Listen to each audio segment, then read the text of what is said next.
I'm Chris Ackels with SLU-TV, K-SLU, and the University News, and we are sitting down with the head soccer coach for men's soccer here at St. Louis University, Mike McGinty. Coach, thanks for joining us. Thank you, Chris. All right, well, we have homecoming this weekend right around the corner. Of course, district conference play just a few weeks ahead. You got Drake this weekend. Let's start with just your thoughts coming into the Drake game. Obviously it's a big game for us.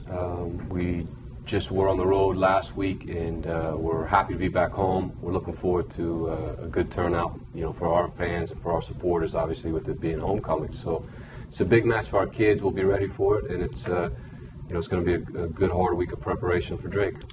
Now let's take you back, for Billiken fans who were here last year under Coach Donegan, who had been here for nearly a decade and led the Billikens to an Atlantic 10 Conference Championship last year, second round of the NCAA tournament.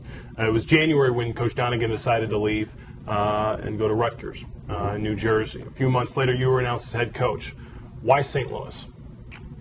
A number of reasons. Coach Donegan is a friend of mine. He's somebody that I've known for a long time in the coaching ranks. He's somebody that I've talked to, about the school quite a bit, and so I knew a little bit about it going in.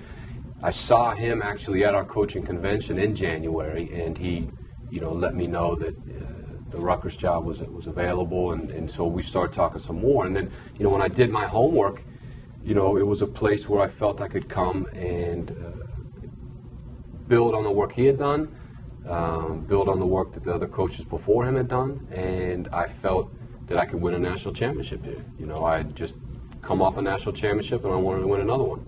Exactly. You mentioned coming off a national championship last year as an assistant coach with Virginia. You win the national championship, beating Akron in the in the championship game, and then leave. Yep. That's not something a lot of coaches do. What's the decision-making process to leave Virginia? For me, the main thing was I was the associate head coach at Virginia, and obviously here I'm the head coach, and so that was a huge difference for me. Was to go out and have the complete reins of the program. I had been at Virginia for 11 years. I learned a lot with the coaches that were there. I was fortunate with a lot of great players and great coaches there, but there was nothing left for me to do there. We won the ACC championship and the national championship, and if I was going to leave, that's the way I wanted to leave. That's the way I wanted to be remembered, and it was perfect timing for me and my family to come out here. Right. Now you're going from one storied program, one well-developed program to another. Yep. Here at St. Louis, a long history of course, 10 national championships in SLU's history, and a recently developed program, as you mentioned. What are the challenges as a new head coach? The bar has got to be set so high for you. Yeah. I don't know. I don't worry too much about the bar. I have pretty high expectations for myself. I have high expectations for my players. I like the fact that people that support the program and are interested and care about the program want us to be national champions. Those are the kind of people I like having around me. Alumni that want us to be national champs, an athletic director in Chris May that wants us to be national champs. If I felt that this was a rebuilding 20-year, 10-year project, we're happy with where we are in life type of job, I wouldn't have taken it. I enjoy being around overachievers and people that want the highest success. Right. Now, one of the challenges you're presented with this year, you've got a team that's got, when you break down the numbers, 9 freshmen, 11 sophomores, 6 juniors, 3 seniors. More than 2/3 of your team are freshmen and sophomores. Regardless of whether you're a new head coach or a veteran head coach or whatnot, that's a challenge to have such a young team. No, it is. It's a challenge, but it's also exciting because the learning curve for some of these kids is so high, and you can actually see it, week to week, day to day, play by play. You can see the development. And so as a coach, one of the things you like to do is teach. And there are a lot of teachable moments. And so, how quickly our kids learn and how quickly we all get on the same page will determine, how far we go as a team. But it's, we get excited every day we go out to work because we know we've got a bunch of young, bright kids that want to get better. Right. You've got 3 seniors on the team. You've got Jimmy Dice, James Holmes, and Stephen Bartolone. Yep. How does their senior leadership factor in when you've got, they're up there leading those 20 underclassmen? Yeah, they're important for a number of reasons. They're each one of them are fifth-year seniors as well. They're not just normal seniors. They've been given kind of a second chance to come back at this level and play one more year. So, for guys like that, it means a little bit more. They know that their career is about 8 weeks or 9 weeks away from being over. And so they bring another level of intensity every day, another level of pride every day that hopefully transfers to some of the younger kids. In transferring to the younger kids, one of the things is passing that torch of leadership. Mm-hmm. You named Alex Sweeten the captain at a few of the games. He's just a sophomore. He's been in the program for a little over a year now. What's the thought process there? For us, moving forward, Alex is an important player. He's young, and he's still maturing and still developing. But it was a way to challenge him, to give him a little bit more responsibility. And he's responded well at times. Other times he's still somebody that you need to pull aside and say, hey, this is what I'm looking for in that situation. And he is growing into himself as a player and as a leader. And it's not easy to go from being one of the guys to all of a sudden being the captain. And we talk about it every week. I mean, the lineups change. The captain potentially changes within a match for a particular match. But as a young, important kid on our team, he needs to step up and be a leader. Right.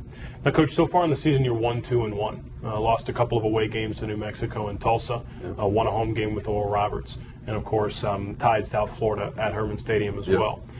1-2-1. Are you satisfied? No. I mean, if I was 4-0, I wouldn't be satisfied either. I mean, one thing as a coach, I don't think you're ever satisfied. You can always do something better. We talk about it every day and say, what could we have done better? Were we prepared? Were we ready? Were we sharp? To be honest, I was probably as disappointed in the Oral Roberts game as I was in any of the others. Not because we didn't win the game, but just for a play here or a play there that I thought we should have done better. So, no, you're not satisfied. And like I said, if I was 0-4 or 4-0, I still wouldn't be satisfied. Right. Now, a key factor on this team, Mike Roche, has been gone so far throughout this season. Mm-hmm. And, we hope to see him back on the field soon. But how has that factored into with the 3 exhibition games and the 4 season games? You've played 7 matches so far without Roche. How's that impacted the team? I don't know, because I never coached Roche, so I have no idea. I had him in the spring, and he was obviously a big part of our team. He is a big part of our team. For more reasons than just on the field reasons. Not having him has an impact. What it is, I couldn't tell you, because I didn't, coach him last year. Coaching spring games and coaching fall games is very different. Right. And so, our hopes are that as the team moves forward and he comes back to fitness, that he can come and be a spark for us, at some point during the season. But, what has his impact been? I can't really tell you. Right. What's more of a concern for you at this point? We got a game, for example, with South Florida where we're just not able to put the ball in the net. Mm-hmm. And it's the same thing happening in New Mexico. The final score was 3-2, but one of those was an own goal. So, you have some struggles on the offensive side. Defensively, a lot of the players said they weren't satisfied giving up 2 goals to Oral Roberts. They couldn't have been satisfied giving up 4 goals to Tulsa. Mm-hmm. What's the strong point? What are you more concerned about? Is it the offensive end or the defensive end? I think it depends on the game. I mean, we're always concerned about the whole picture. We're trying, as the head coach, you're always trying to sit back and look at the whole picture, as well as picking out parts of the game that you need to address. The biggest thing that we need to address as a team is defending. I mean, we've scored in every game other than South Florida, and in that game we had a goal called back that I don't know if it was offsides or not, to be honest. And so we're doing enough to be in positions to win games. We've scored first in most of our games, and the biggest challenge for us, if you look at our team and you look at last year's team, just gave up way too many goals, too many soft goals. Right. Now you're moving from years in the Atlantic Coast Conference now to the Atlantic 10 Conference. Conference play begins October 8th. What are your thoughts going into the conference? Whether or not, as it turns out, you got a few games before conference play, there's a possibility you could go into the conference with a losing record. As a defending Atlantic 10 champion, how do you get the team ready for conference play? I don't treat it any different from any other game, you know, and I don't think our players do either. I mean, whether we're playing Drake or whether we're playing Oral Roberts or whether we're playing Louisville or whether we're playing Tulsa, you know, you are who you are. You show up and you play as hard as you can. There's a game plan going into each match to win, and we're going to go into our match this week with Drake to win, and we're going to go into the first A-10 game to win. We don't, you know, change that approach for, you know, an in-state rival, out-of-state, on the road. The approach stays the same. Right. Now, we talked about the history of Billiken soccer. No head coach looks at his job as a one-year event. You know, this is a program trying to build. One of the things you're known for is recruiting. Now, as you look at the Billikens team, half of this squad comes from either Missouri or Illinois. How do you sell St. Louis to incoming recruits? How do you, when you go out to high school juniors and seniors, what is it about St. Louis University that attracts those students? Well, I think it's got to be the whole school, the whole picture, the whole package, and you got to get to know the kid. I mean, every kid is different. We've got 2 kids that have committed for next year. They're both radically different kids. One kid wants to be a doctor, one kid wants to be a professional soccer player. And so when you know the family, when you know the young man, you put it all out there for them and you say, look, this is what we can do for you. This is what we expect you to do while you're here. And if it's the right fit, you let the kid make the decision. I'm not in the business of selling cars or selling things that I don't believe in. I got to know the family and say, look, this is what I'm about. This is what our program's about. This is what the school is about. If you care about those things, this is a great place for you. Now, how have you sensed the response from the community so far? With 2 regular season home games and a few exhibition games. We're talking about a response from whether it's alumni, whether it's parents, whether it's the students here at St. Louis University. How have you sensed that so far? So far, so good. I mean, everybody's been positive. I haven't had any negative feedback. I'm sure it's out there, but nobody's had a chance to share it with me. So, we are, to be honest, Chris, we're so day-to-day focused on our job that I don't really know what's going on, and I don't really care. I'm sure it'll get back to me eventually, but I've got practice to plan for tomorrow, and I got a game plan to come up with Drake, and I got to get a travel party ready for Clemson. So what's going on? I'm getting good feedback. Right. Now, what are your expectations as far as this year, and then as far as 3 years, 5 years, 10 years down the road for this SLU soccer program? For me, the immediate goal is to win games, and the immediate goal is to do better than we did last year. And last year we were A-10 tournament champions, second round of the playoffs. So this year I would like to win the regular season A-10 championship, the A-10 tournament championship, and go farther in the playoffs. Those are the immediate, tangible goals that at the end you can measure.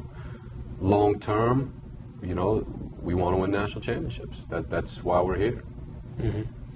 National championships, the goal of men's head soccer coach Mike McGinty. Coach, thank you so much for joining us. And I appreciate it. Yeah, absolutely. This interview will be replayed not only here on SLU-TV, but on KSLU as well, and you can see it in September 23rd's edition of the University News. For SLU-TV, KSLU, and the U News, and along with head coach Mike McGinty, I'm Chris Ackels. Thanks for joining us.